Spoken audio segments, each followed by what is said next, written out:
ఏంటి కోనసీమలో పవన్ కళ్యాణ్ గారిది ఆయనేదో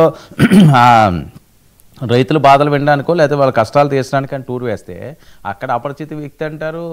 అది ఏమని వైసీపీ వ్యక్తి అని చెప్పి డైరెక్ట్గా కొన్ని మీడియాలు రాసే పరిస్థితి. వైఎస్ఆర్సీపీ నుంచి వచ్చారు, ఆయనకు ఒక స్పెషల్ పాస్ ఇచ్చారని.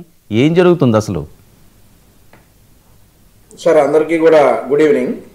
అయ్యప్ప గారు చాలా క్లియర్గా చెప్పారు అండ్ ఆల్సో ఇంటెలిజెన్స్ కూడా దీని మీద నిఘా పెట్టారండి. అయితే అపరిచిత వ్యక్తి పవన్ కళ్యాణ్ గారి పర్యటనలో తిరగటం ఇది రెండోసారో మూడోసారో అనుకుంటున్నాను. లాస్ట్ టైం కూడా గిరిజన ప్రాంతాల్లో పవన్ కళ్యాణ్ గారి పర్యటన టైంలో ఒక అపరిచిత వ్యక్తి ఎంటర్ అయ్యారని చెప్పేసి తెలిసింది.